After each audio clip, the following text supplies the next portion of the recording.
Hey, true believers, it's Englentine here with a Marvel vs. DC versus Independence. Yeah, this is my version. My brother did the other version. You know what he did? He stole Darth Vader from me. Yeah, I gave him, what's his name, Thrawn, and he said, no, I'm not going to do Thrawn. I'm going to take Darth Vader from you. So he stole Darth anyway. What you see coming by you, all the covers, is what is going to be reviewed in this video. It's very simple. I've read about 9 comics, 9 from DC, 9 from Marvel, and 9 independent comic books.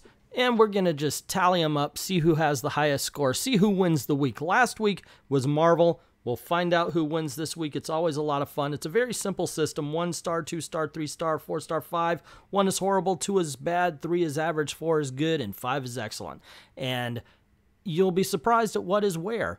I'm very happy that in the last couple of weeks, I didn't really have a lot of bad ones, but now today I did have 1 horrible. But I had 3 excellent, so that is a lucky week. This is still a great week for comic books, and I'm very happy to share them with you. And I hope you find something other than Marvel or DC within the independent comic books here that might intrigue you, that might think, hey, I want to take a look at Resident Alien or something along those lines. Or maybe there was a Marvel or DC that you thought, I'm not going to try that, but hey, maybe you do. Or we could steer you away from something that otherwise you would always pick up and you're like, oh gosh, you know what, you're right, I shouldn't be picking this up, it's crap. You know, you never know about those kind of things. Part of the fun is just to get the conversation talking about comics. I know these are last week's, but still tons of fun, and I love sharing the reviews. Please share this video around as well, and I guess let's go. The 1-star books are horrible. These are the ones that you definitely want to avoid at all costs. Exiles number 3. This book is beautiful. I've been wondering what was going to happen. Where were we going to find the new America? Seriously, a book so bad it will invoke roasting. I think it could be Exiles. Definitely for the art. The art is so freaking terrible. But the dialogue is equal. I am so floored by the fact that this is the guy who wrote Black Bolt. This book is so incredibly bad. It is just bad. But I'm telling you, this could be a new roastable book. The 2-star books are bad. Maybe there's a saving grace to them, but man, they are not good. I'm not afraid or ashamed to say that I like the Bombshells. When Margaret Bennett is on, she's good. But man, when she's off, oh, she sucks. Oh my goodness gracious. And this is one of those times. There's 2 times that Margaret Bennett really does drop the ball. 1 when she's writing down the songs, and 2 when she's trying to be inspirational. And this is inspirational all the way through, except for it's not. It's somebody who's never really been through hardship trying to sound like she's made it through hardship, and it comes across as flat as a board. And the art doesn't help, guys. Come on, you can be better than this. Peter Parker, the Spectacular Spider-Man, number 304, No More, Part 1, is a miss. At least to me. I'm sure there's someone out there who's going to love this story. I myself thought it was a lot of show or tell, don't show. There's a whole bunch of story here that is told to us that seems so much more interesting than what we're being given. I want to see this world more about what happened than what's happening. And I think that's on Chip. I think he did a bad job on this one. Yeah, can't recommend it. The 3-star books are average. Maybe they didn't register, or maybe I liked them, but just not enough to recommend them. Pumpkinhead number 3. Okay, so I've read a few of these based on the movies, and it's really just kind of like the movie brought to comic book. And they tend to be fun, even if they're not deep or particularly good. You know, it's kind of like a Friday the 13th movie. You know you're watching it, you're enjoying it, but you could tell it's really badly acted and poorly put together. That's the way these comic books are as well. It's not really great writing. The art is meh, but for some reason you still are entertained by it. So, yeah, it is a very cautious recommendation. I don't think it's great, but it doesn't suck. The Avengers Captain America Free Comic Book Day. So the Avengers storyline is actually not that bad. It isn't Avengers restored to greatness, but at least it is better than what we've been getting. It is a step in the right direction. And for that, I am grateful because there's something to work with here. Captain America, on the other hand, is just more proof that Captain America is going to be a divisive book. And it's not divisive between right and wrong. It's divisive between what they believe and what we believe, and if you don't believe what we believe, you are wrong and hateful and need to go.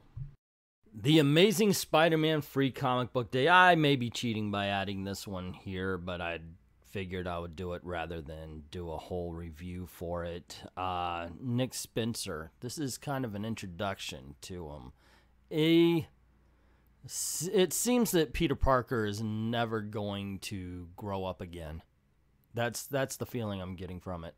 There's a Guardians of the Galaxy story, but it's more of an introduction and a here's what happened kind of story as well. Overall, it is not a book that's going to impress upon you that these are two storylines that you're going to have to pick up. Amazing Spider-Man may be dead, in my opinion. I mean, I'm going to keep reading it, reviewing it on these things, but overall, this did not inspire confidence in the two books.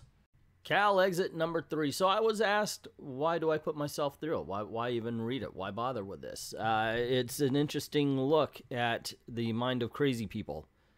Seriously, if you're not for Cal Exit, you want to eat a baby in front of its parents. Alive. I mean, this is a weird book. Now, it follows a drug dealer who is trying to save a woman who is rebellious against the government. So you got that going for it. It really is strange because there are no good characters here. By that I mean there are no good guys. This is one big exercise in getting through a book where you have hateful characters doing bad things. So there is no one to root for. It's not as bad as you would think. It's just filled with politics you don't like. Star Wars: The Last Jedi, number 1. So here's the big question. Is the comic book better than the movie? Yes! Yes, it is. I don't know why. Because it covers a lot of the bases, but it really kind of cuts out all the middle bullshit and keeps the action and keeps... You know, it really is just, okay, basic parts of the story. So, and it's a cliff note, so it goes quicker. Yeah. You remember when I reviewed the movie, I said it's kind of like a whole bunch of good scenes put together to make a functional Star Wars movie. That's how this is. It's the good scenes without the bad stuff in the middle. But this is only issue 1. Squirrel Girl, or The Unbeatable Squirrel Girl, number 32. Blew my mind. Seriously. This is a book that I was expecting one thing and I got another. First of all, of course, the art. Erica Henderson is gone, and so Squirrel Girl looks human again. It is drawn as a cartoon. It's drawn for younger kids, and it is definitely aimed at younger kids, as it is a parody book. There's no way to read this and not get parody. This is a joke book. It's meant to... It doesn't suck. Injustice 2, Chapter 57. Basically, the cover tells the story, at least what it's about anyway. The Teen Titans go to Blue Beetle, see if he wants to be a part of the team. He says maybe. The Teen Titans walk out, and then Lobo attacks, and it is cool. It's a very short but fun chapter. It's enjoyable, but in all honesty, there's not much to it. You know, it's kind of all meat and no potatoes sort of thing. I definitely recommend you get this. It's only 99 cents a week, and it really is entertaining.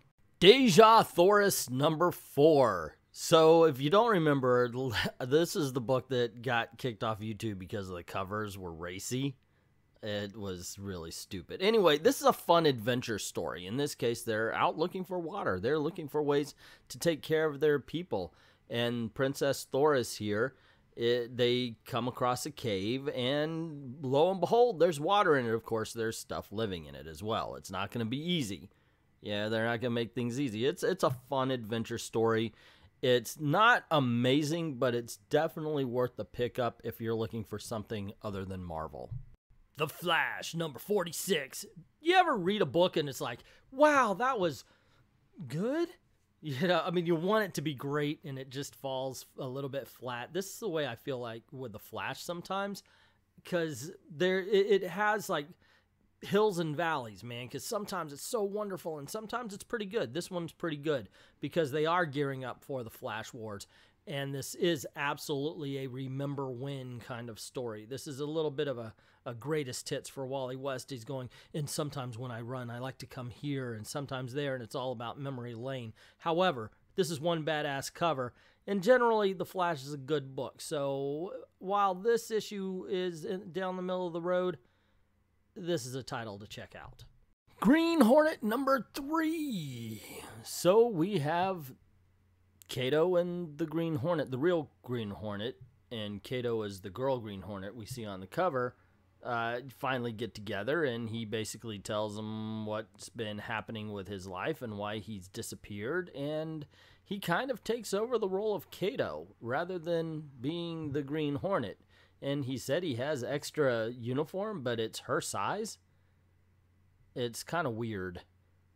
This isn't the strongest of issues. It's still entertaining. It's still good, but I had a lot of questions after this issue.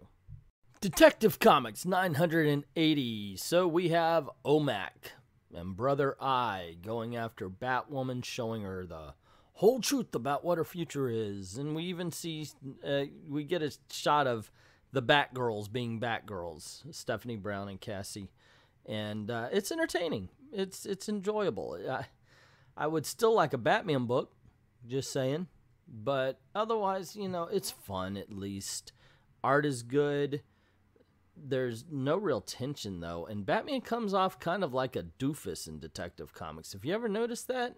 I have. It's all right. It's okay. The 4-star books, they are legitimately good, and I am happy to recommend them to you. So gotta admit, it's been decades since I've seen Fraggle Rock. I've seen them in the Christmas special with the Muppets, but when I'm reading this, it really does take me back. It makes me remember. First of all, the painting is beautiful. There are some shots in here that just will floor you.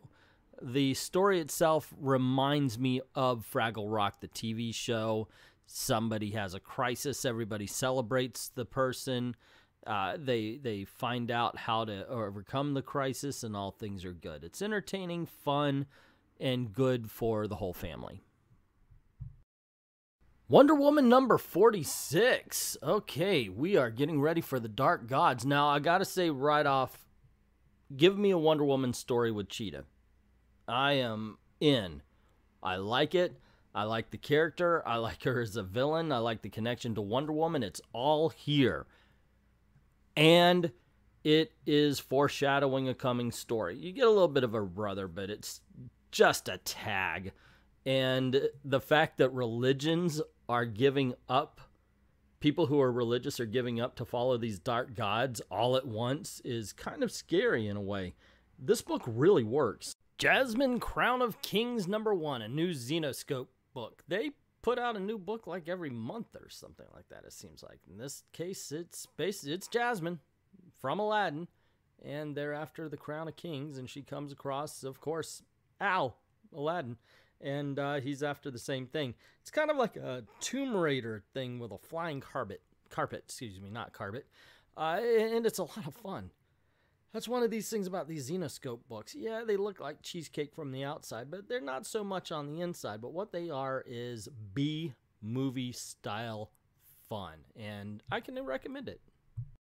Old Man Logan number 39. So Logan returns to the X-Mansion because his healing factor isn't working. As a matter of fact, it seems like he can't even see out of one of his eyes.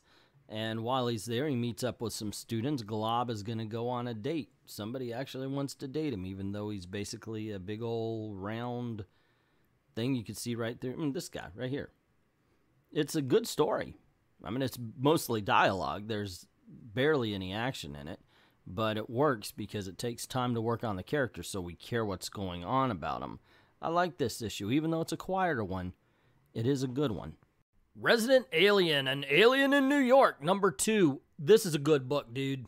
Seriously, this is one to check out. It is not an action book. This is about an alien who's stuck on Earth, and he lives in a small town, and in this particular one, he sees on TV some numbers in an alien language that he recognizes, and it's a phone number, so he decides to call it, and somebody says, come to New York, and he doesn't know whether it's a trap or not, so he has conversation with his friends on whether he should go. It's all character, but the characters are good, and it's very well written. This is definitely a novel in comic book form. Well recommended. Hunt for Wolverine, the Adamantium Agenda #1. You get a feeling that none of these spin-off things really have anything to do with Hunt for Wolverine. They just decided to put together some teams and say, hey, didn't they hang out with us once? And that's it. I get that idea, because this really has nothing to do with the Hunt for Wolverine. It's not bad, mind you. Actually, this book is pretty cool. I enjoyed it. Everybody's feeling down about Wolverine, want to help find him, and they hear some DNA's on sale, and they go try to stop the sale. And there's a pretty good twist at the end. It's a good book, but it could be told without the whole Hunt for Wolverine title on the top of it. It really is a cash-in that just so happens to work. #9, The Runaways book is a Marvel hidden gem.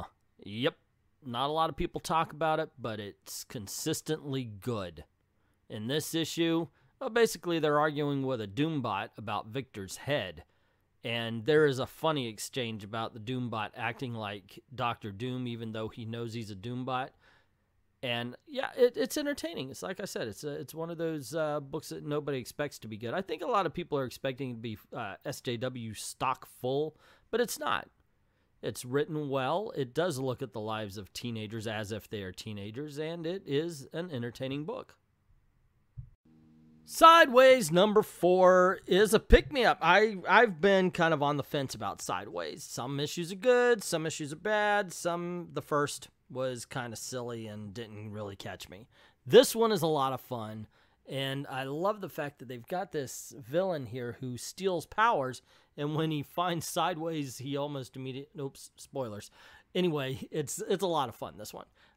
He meets up with another hero his own age, making the decisions to be a hero when it could scare his mom. There's a lot of stuff I liked here that just gave us more character, as well as a lot of action. So in the end, yay, Sideways is looking up. Definitely time to really invest here. Savage Tales Vampirella #1, and glory, hallelujah to ya, Vampirella is back, or Vampirella, however you want to say it. She is back. She's back in her original costume, not that mom dress that they had her wearing. Good lord, that was an ugly looking book. This is also Vampirella cutting off heads, killing people. It's pure carnage. It's pure entertainment. It's pure fun. If you like the character, this is a book to pick up easily. Now, granted, the art is cartoonish. You got to get over that, but I was able to and thoroughly enjoy this book.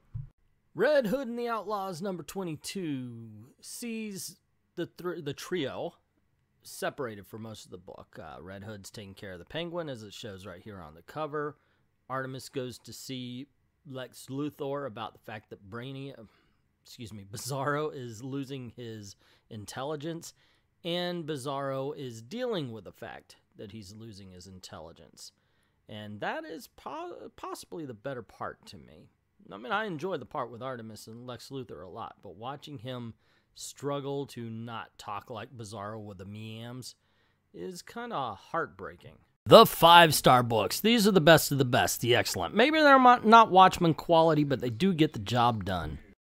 Scooby Apocalypse makes the 25th issue special again. Yeah, there actually used to be 25-issue specials, and this one is. Holy crap, was this a good book. Now, I've always found Scooby Apocalypse to be good, and it's definitely fun. Here, Daphne and Fred find themselves basically locked inside of a mall. They're trying to clear it out for a safe space, but then they find out that these monsters are breeding, and they haven't been before.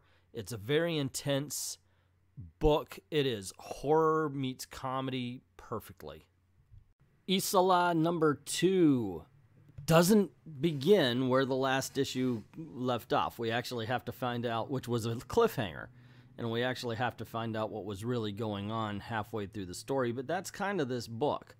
It started us off in the middle of a story, and it's been telling it through flashbacks and all sorts of stuff. It's well told.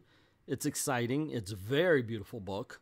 I mean, this is possibly one of the best comic books out there right now. Definitely one to get if you're looking for a substitute for a Marvel comic. I can't recommend this one enough. Batman White Knight number 8. So White Knight's finally reached its conclusion, and holy Toledo, what a story. The finale is amazing.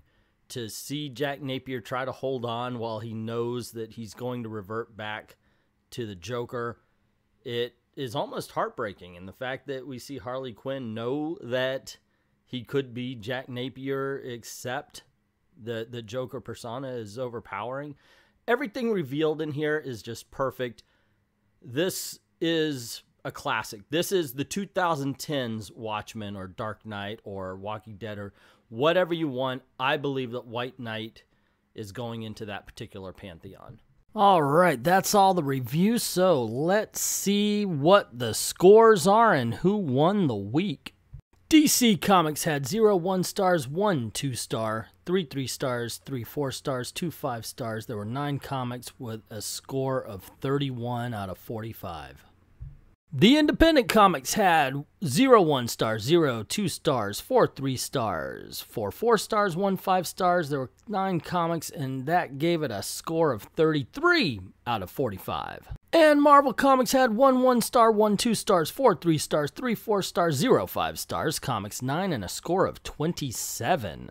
That makes Marvel Comics the loser of the week, followed by DC, which had 31 points. And the winner of the week are the independent comic books. Just for poops and grins, I did that one scoring thing where you take number 1 and it gets 27 points, and then 2 gets 26, so forth and so on. And I did the scoring that way just for fun, And it ended up being Marvel still lost with 91 points. Then it was Independent Comic Books with 135 and DC Comics with 152. So no way in hell Marvel won this week. But it's a lot of fun, and I like doing the scoring thing. Let me know in the comments below which kind of scoring you like better. The one where I take the position and score it, or just these had 1 2 stars, 2 3 stars, blah blah yada yada. And let me know in the comments below.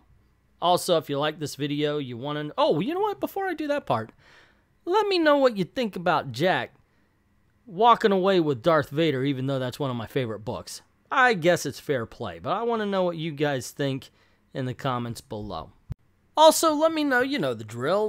What did you think I graded too high? What did you think I graded too low? What do you think, of the scores, the whole 9 yards? I know there's some that are going to disagree with me, and that's fine. I love to hear a difference of an opinion. Just let me know why you think the way you think. Don't just go, hey, you're retarded because you did. Yeah, that just doesn't pass with me. But I really do want to know what you think about things. So put that down in the comments below. Also, if you like this video, you want to see more, click like. Sharing is important because that gets word out about the channel, and that, we always like to have the channel grow, so if you don't mind, hit that share button. It costs you nothing, and it's pretty dang easy to do. And if you haven't done it already, hit the notification bell and subscribe. Not that YouTube really cares, but sometimes it actually does help. Yeah, I know, the whole YouTube thing. You hear YouTubers cry about that all the time. But cool things really do happen around these parts, and I'd hate for you to miss it. Especially every Saturday night, 9 p.m. Eastern Time, we do Comic Book Thunderdome. And, wow, that's where we get a couple of comic geeks to argue geek things. It's tons of fun. And I recommend you show up for that every 9 p.m. Eastern Time right here on I Love Comics, called Comic Book Thunderdome. And this is a way to make a living. So if you don't mind helping the channel out, go on down to Patreon, drop $1 in the till, help us keep making videos for you, and help us to get better equipment and software to make better videos for you. We'd like to thank everybody who's already done that. And to everyone, all the true believers out there, you know who you are, the ones who just love comic books and love to read them no matter what. It's just tons of fun. Thank you very, very much for watching.